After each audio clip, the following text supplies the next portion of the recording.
The Oxygen Protocol. Translated from the personal logs of Junior Medic Sariv Nal, Zelvethian Medical Vessel Sanctum Vale. Begin entry. Timestamp 993.014-C, Cycle 7, Neutral Drift Orbit, Salvarin Rift. The Sanctum Vale drifts through the rift in absolute silence save for the pulse of its central vine heart, which we call the rhythm.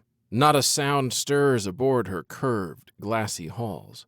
Emotion, in excess, is a form of contagion. Our harmony is our medicine. The Zelvethian form was never built for chaos. Our bodies are low-gravity grown, tall, spindle-limbed, skin translucent with slow-cycling chlorophyll. We draw energy from light, metabolize trace gases through capillary dermi, and regulate mood chemically through the rhythm, an internal vascular system threaded with neural filters. These modulate hormonal flux, suppressing extreme emotion and insulating the mind from disruptive stimuli. Every crew member wears an emotion-stabilizing filament along the spine, a helix that syncs with the ship's rhythm.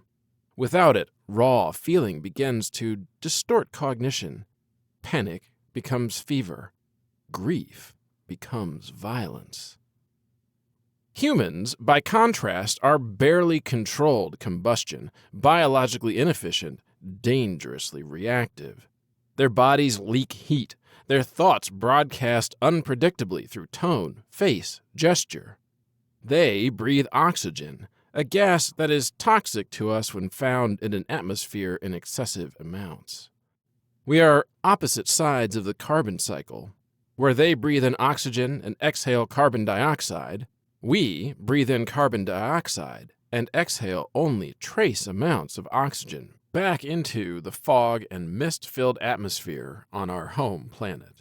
And we found one alive.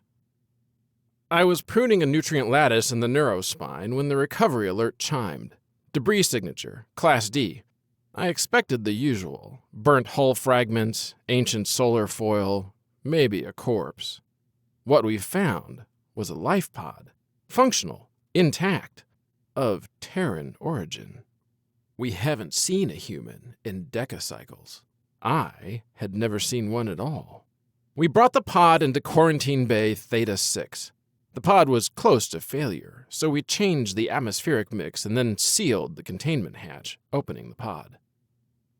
The body inside was motionless, arms slack, skin flushed, her vitals unstable but persistent. Muscle tone degraded, cryo burns on the neck, yet her lungs still pulled air and her brain flickered in REM. Her name, according to the pod's data burst, was Avery Klein, human, Terran. Her logs were corrupted, but enough survived to understand. Engine failure, cryo malfunction, 6 companions dead. She had rerouted life support manually, then slept. Alone. It should not be possible, but there she was, heart beating, breath loud, exhaling a vapor that began to react with the organic biofilm sealant on Theta 6's interior walls. Chief Harmonizer Vareth Cole ordered her under maximum isolation. Her respiration is an act of violence, he stated, voice barely audible behind his filtrate mask.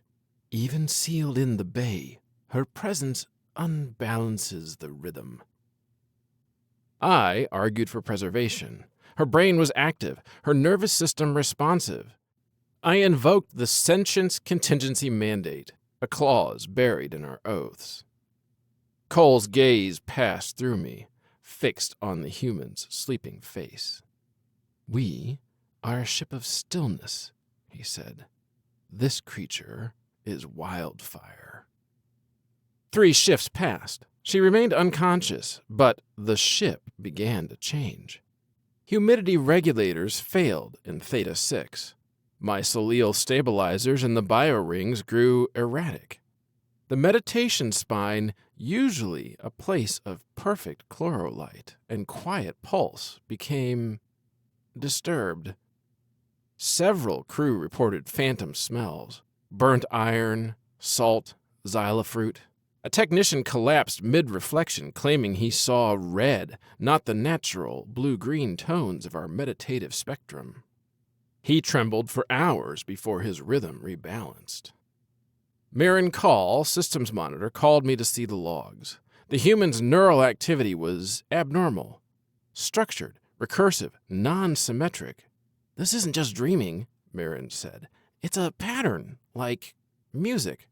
We fed her subvocal mutterings through an old translation algorithm, an archaic xenolingual shell designed for Terran syntax.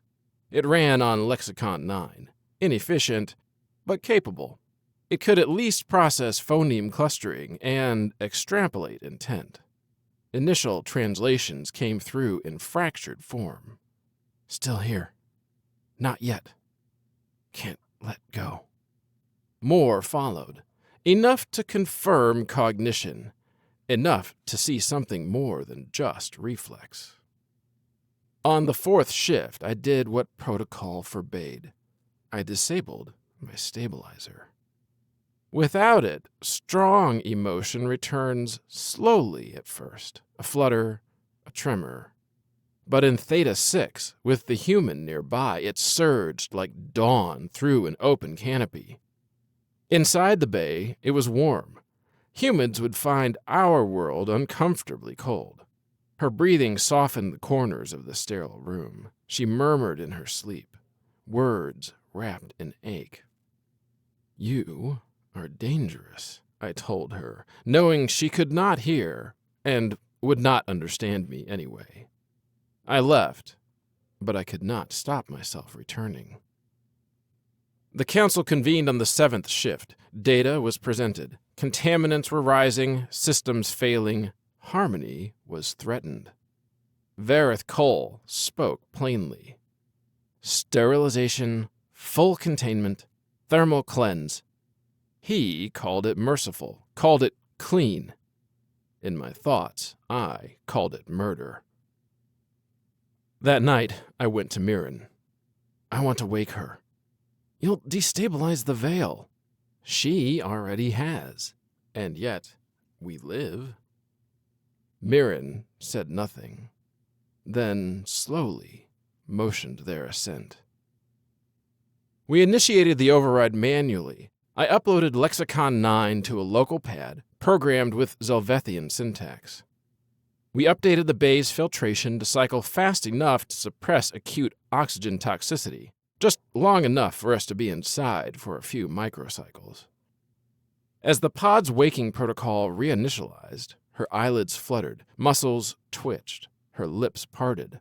A shallow gasp, then another.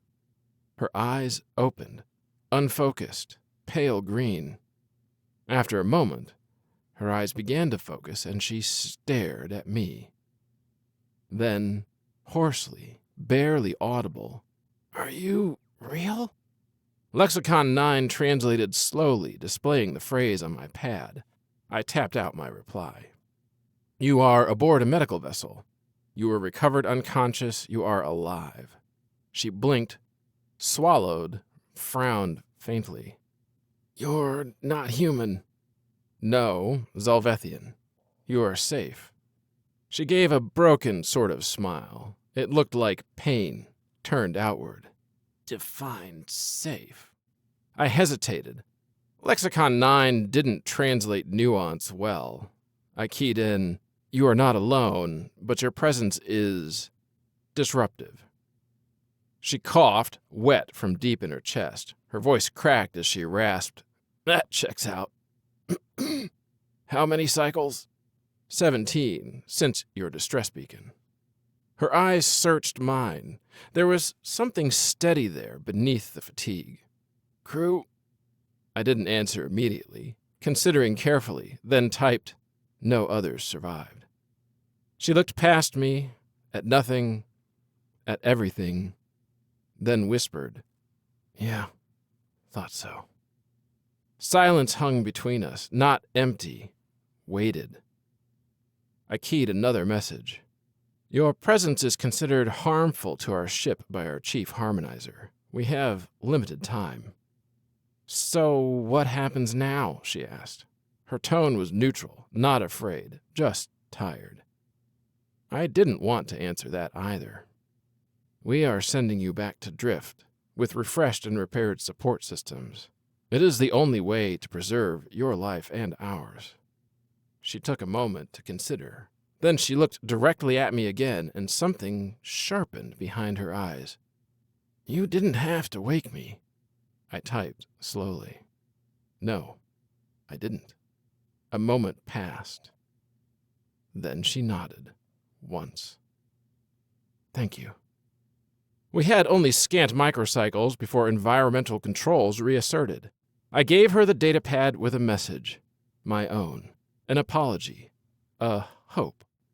Mirren completed the repairs. We rerouted power, resealed, and then jettisoned the pod toward the inner rift. Coordinates set to approach the most likely flight paths of other vessels. Beacons amplified and battery power fully restored. Cryogenic systems repaired and refilled, and our visitor back in cryosleep. As the pod drifted into the dark, I watched its silhouette against the field of stars. Sanctum Vale continues to orbit the rift. Our systems have stabilized, more or less. But something remains. Some crew still report color seepage during sleep cycles. The meditation spine has not returned to silence. One engineer painted his quarters in ochre and crimson, tones seldom used in Zelvethian culture. He says they remind him of warmth. Mirren listens to system hums and says they sound musical. As for me, I have not reinstalled my stabilizer in 4 shifts, and when I meditate, I sometimes feel heat behind my eyelids, and in the rhythm, beneath the pulse, I hear the sound of breathing. End entry. Log sealed under Protocol 7, Cultural Containment. Classification, Contagious Insight. They might forget the names, but they'll remember the way we changed everything. Thanks for joining Dispatches from Sol. Like and subscribe for more stories of heart, grit, and the unexpected.